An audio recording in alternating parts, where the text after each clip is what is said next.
Salut à tous et bienvenue dans cette nouvelle vidéo consacrée à Microsoft Excel où je vais vous montrer comment créer une pyramide des âges dans Microsoft Excel.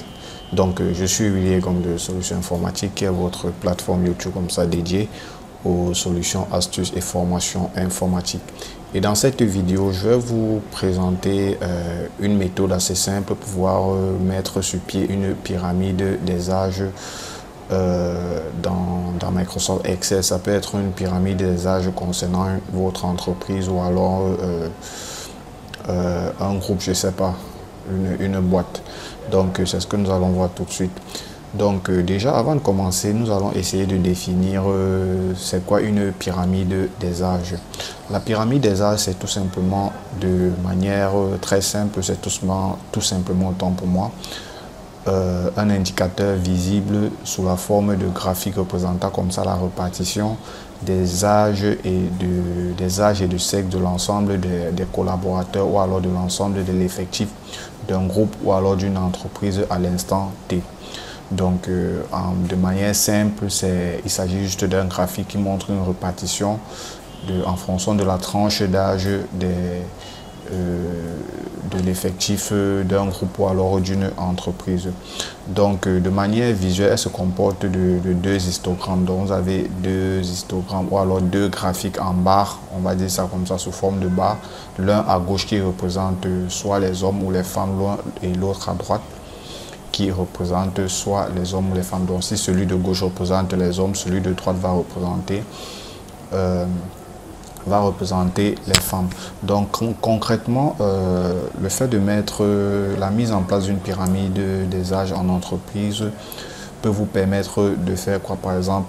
Et il faut noter également que la pyramide des âges est beaucoup plus utilisée dans les ressources humaines. Donc pour toutes ces personnes-là qui gèrent les ressources humaines, dont la pyramide des âges est beaucoup plus utilisée dans ce département-là. Donc la pyramide des âges va vous permettre de faire quoi? Ça va vous permettre comme ça de mieux anticiper par exemple les départs à la retraite de votre effectif en fonction de la tranche d'âge. Vous pouvez également savoir, ok, à partir de telle ou telle période, ou alors voilà le nombre d'effectifs qui sont prêts à peut-être aller en retraite par exemple. Donc ça c'était pour anticiper le départ à la retraite. Également la pyramide des âges peut vous permettre de faire des prévisions sur les réels besoins en termes de compétences dans votre entreprise. Elle peut également vous permettre de faciliter comme ça l'élaboration d'un plan de développement des compétences et des formations. Et également vous avez la possibilité aussi grâce à la pyramide des âges d'organiser l'effectif de votre entreprise sur le moyen et sur le long terme.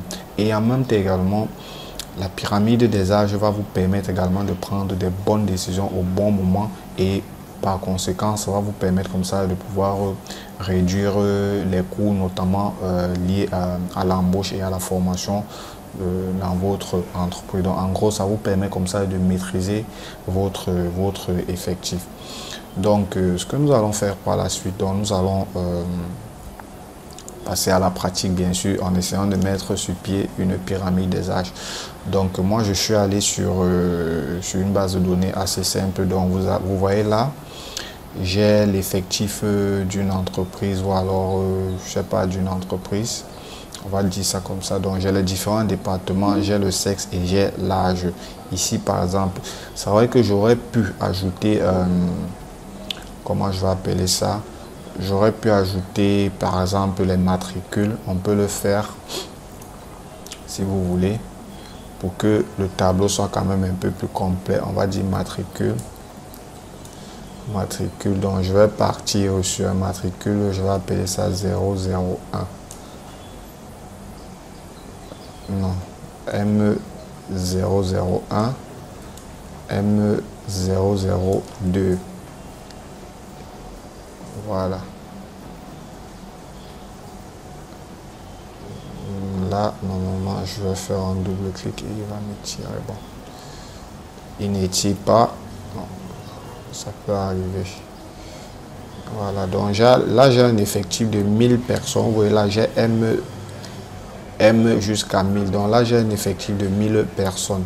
Si je veux prendre, par exemple, ceci, Par exemple, là, par exemple, je vais dire le matricule M001. Il est dans le département audit. Il s'agit d'un homme et voilà son âge. Maintenant, grâce à la pyramide des âges, on souhaite avoir l'effectif en fonction de la tranche d'âge. Je prends un exemple. On va par exemple dire je prends un exemple, n'importe quoi, de 30 ans à 35 ans ou alors à 40 ans. On a combien d'hommes et on a combien de femmes? Donc la pyramide des âges va nous permettre d'avoir cette information-là. Et le plus important, la pyramide des âges, puisqu'on a dit à la base qu'il s'agissait d'un graphique, donc en rien que de façon visuelle, à la vue du graphique, on peut savoir, ok, on a peut-être beaucoup plus de femmes que d'hommes selon une tranche d'âge. Donc pour faire ceci, on va bien sûr passer par le tableau. Il y a plusieurs méthodes, hein, mais dans cette méthode, on va utiliser une méthode un peu plus simple. On va passer par le tableau croisé dynamique. Donc là déjà, j'ai mis ma base de données sous forme de tableau. Donc ce que je vais faire par la suite, je vais juste créer un tableau croisé dynamique. Donc je viens d'en insérer. Je vais prendre une nouvelle feuille. Donc là maintenant je suis dans mon tableau croisé dynamique. Je vais commencer par prendre quoi? Par sélectionner l'âge. Donc je vais mettre l'âge. Pour le moment les autres ne m'intéressent pas. On va travailler avec l'âge et le sexe. Donc je vais mettre l'âge en ligne et également le nombre d'âge. Je vais également mettre ça en valeur. Sauf que là je ne vais pas lui demander de me faire la somme. Je vais lui demander de me faire plutôt le nombre. Ça veut dire quoi? Ça veut dire que ici, s'il voit par exemple l'âge 18 ans, je veux qu'il me donne le nombre de personnes qui ont 18 ans, c'est-à-dire le nombre de fois qu'il retrouve 18 ans. Donc je vais partir sur nombre. Vous voyez là par exemple par rapport à l'effectif, puisque j'ai 1000 personnes, par rapport à l'effectif, il me dit 18 ans, j'ai 18 ans 29 fois, j'ai 19 ans, autant pour moi 29 fois, etc. Si vous voyez là le total en bas, on a 1000 employés. Donc bien sûr, je vais lui demander de ne pas me mettre le total général. Voilà, ça ne sera pas important pour nous. Maintenant, ce que nous on souhaite faire, c'est quoi? C'est qu'on ne veut pas aller, on ne voudrait pas aller sur chaque âge. Par exemple, là j'ai 18 ans. Non, nous on veut qu'il nous donne, il nous regroupe les âges. Ça veut dire quoi? Il va prendre à partir du plus petit, donc de 18 ans jusqu'à peut-être 20 ans. On peut commencer comme ça là. Ou alors on peut lui dire de nous prendre les plages par exemple en dessous par exemple de 20 ans et il nous prend de 10 en 10. Donc pour ça, ce qu'on va faire, c'est quoi? C'est qu'on va grouper tout simplement les âges. Donc vous venez là, n'importe où là, faites un clic droit et vous allez sur grouper. Grouper, voilà. Ici, j'étais en train de vous expliquer. Je peux lui dire, ok, d'aller de 10 en 10 ou alors de 5 en 5, donc les intervalles de 5 ans. Donc là, il m'a pris le début, le plus petit et la fin, 5 ans, 5 ans. Mais moi, je vais plutôt lui demander de me mettre le début à 20 ans. 20 ans. Donc ça veut dire quoi? Ça veut dire, il va commencer à partir de 20, mais le premier intervalle, ça sera ceux qui sont en dessous, donc les âges qui sont en dessous de 20 ans. Donc je vais faire pareil ici, je vais dire 50, 5 et 5. Vous allez voir. Vous voyez là, intéressant. Il me dit donc en dessous de 20 ans par exemple, voilà mon effectif 58 agents. Et en dessus de 50 ans, j'ai 41 agents. Vous voyez quand même que l'effectif est quand même un peu vieillissante. Je peux venir, je vais ajouter quelque chose en option pour que vous puissiez bien comprendre un peu ce process. Donc je vais toujours partir sur âge là. Voilà. Sauf que ici, je vais lui demander, ça c'est pas prévu, mais je veux juste profiter pour que vous puissiez comprendre quelque chose. Voilà. Pourcentage du... Non. Pardon. Donc c'est également un petit calcul que vous pouvez faire. Pourcentage du total général. Vous voyez là, au visuel, là, vous vous rendez compte que la population, votre effectif, vous avez plus d'effectifs entre 45 et 50 ans. Donc en gros, l'effectif est assez vieillissante quand même. Donc bref. Là, c'était juste une petite parenthèse. On va continuer avec la pyramide des âges. Si je prends par exemple de 10 ans sur 10 ans, essayons de prendre sur 10 ans l'intervalle de par exemple 10 ans. Voilà. Vous avez par exemple cet intervalle-ci, mais je ne veux pas ça. Partons sur 5 ans. Partons sur 5 ans. Donc après, vous pouvez changer de paramètres. Vous pouvez changer, ça dépend de vous. Maintenant, on a donc cet intervalle-ci et on a l'âge. Maintenant, il va falloir qu'on mette le sexe, en filtre. Donc, je viens maintenant sur sexe. Je vais mettre plutôt mon sexe en colonne. Colonne, du coup, il va me scinder en me disant, ok, voilà les hommes pour l'effectif âgé de moins de 20 ans. On a 30 femmes et on a 28 hommes. Vous voyez que là, on a quand même plus de femmes. Maintenant, l'effectif âgé de plus de 50 ans, également, on a beaucoup plus de femmes. Donc, ça, c'était une première étape. Maintenant, à ce niveau-ci, on peut déjà intégrer, insérer notre graphique pour que vous puissiez bien comprendre. Donc, je peux venir là, par exemple, je vais dans Analyse, j'insère un graphique croisé. Je vais partir sur un graphique sous forme de secteur. Voilà mon graphique que je peux avoir à ce niveau. Vous voyez là, si on regarde l'effectif de moins de, on va commencer ici par exemple, moins de 20 ans par exemple, on a beaucoup plus, les femmes sont en bleu, donc on a beaucoup plus de femmes et moins d'hommes à moins de 20 ans. Pareil ici. Vous voyez, mais par contre, de 45 à 50 ans, on se rend compte que les hommes sont beaucoup plus nombreux.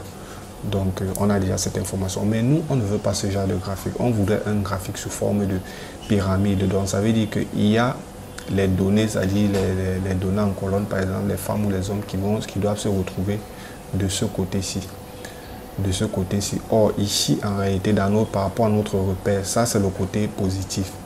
Donc, ça veut dire qu'il y a un champ qui doit se retrouver, une barre qui va se retrouver vers le côté négatif. Donc ça, c'est un peu le principe. Ça veut dire qu'en gros, il va nous falloir des données négatives. Maintenant, pour avoir ces données négatives, comment je vais faire? Ça, c'est une étape très importante. Je vais recréer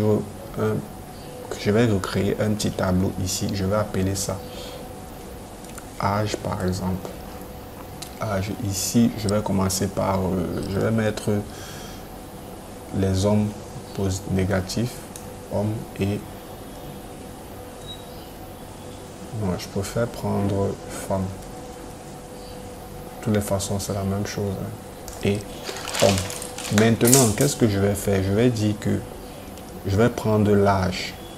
Donc, l'âge en réalité ne va pas changer. Donc, je vais sélectionner toute ma plage ici. Je vais prendre toutes ces plages-ci et je vais lui dire égal à ceci. Égal à ceci. J'appuie CTRL et je fais entrer. Vous voyez là, il m'a exactement mis la même chose. Ça veut dire que si ça la change, lui également, il va changer. Je fais pareil ici. Je vais mettre égal, sauf que je ne vais pas cliquer dans la cellule parce que ça va me donner quelque chose comme ça là. Donc, je ne souhaite pas avoir ça. Je vais plutôt dire cette cellule correspond à quoi? À B5. Donc, égal B5. CTRL, entrée. Pareil ici, je vais dire égal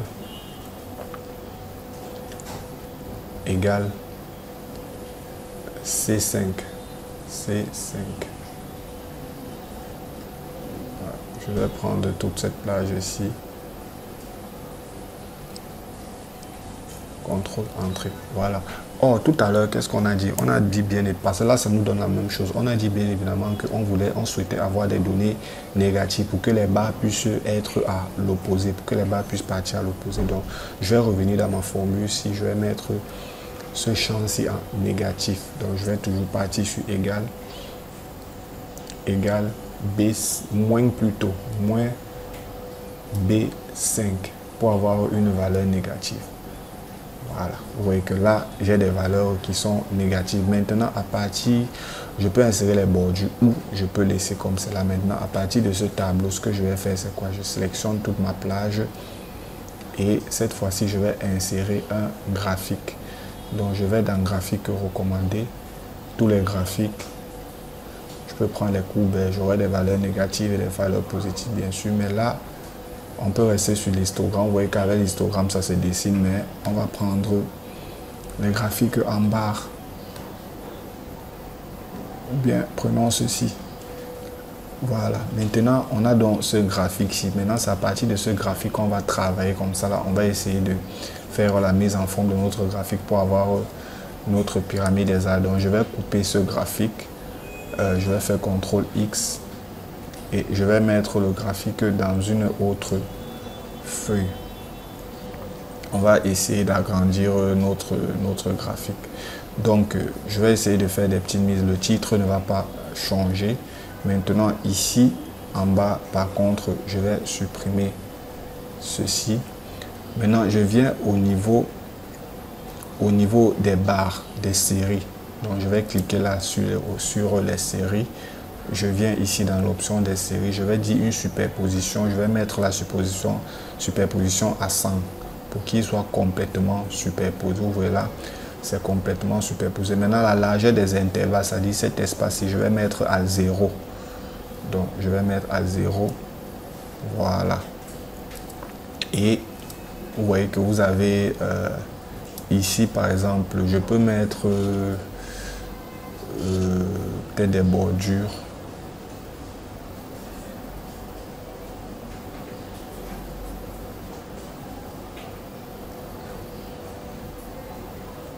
La couleur des bordures, par exemple. Voilà, j'ai mis en blanc. Pareil là. Je peux mettre une couleur de bordure également.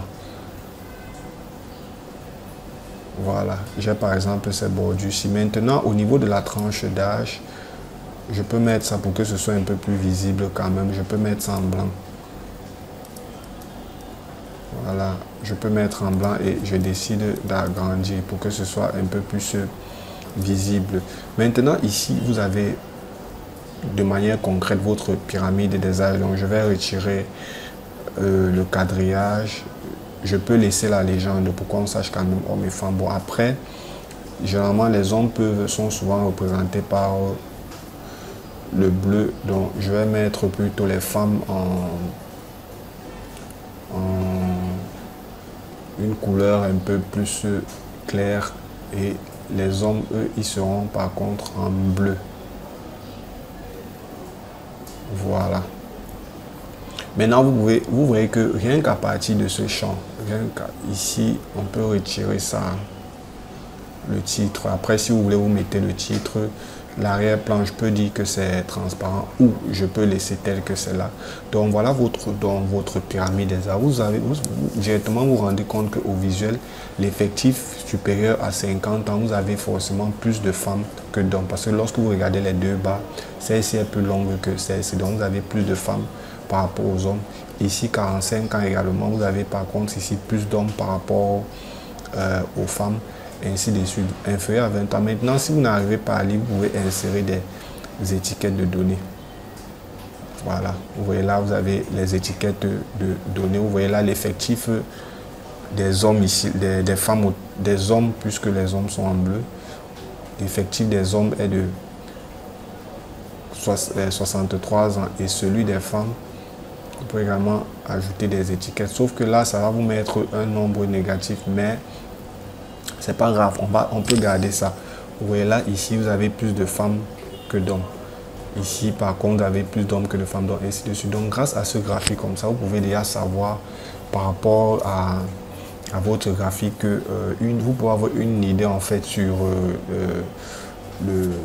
votre effectif, notamment savoir si l'effectif est jeune ou alors si l'effectif est un peu plus vieillissante.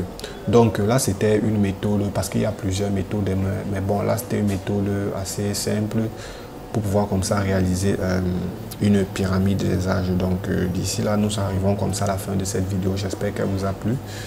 Et si c'est le cas, voilà, n'hésitez pas à me laisser un petit pouce en commentaire, un petit pouce j'aime, vous abonnez, vous likez, vous partagez la vidéo. Ça m'aide également à développer comme ça ma chaîne. Et à continuer de vous donner, de vous proposer d'autres vidéos qui vont très certainement vous accompagner et vous édifier. Donc, d'ici là, portez-vous bien. J'espère vous revoir très bientôt.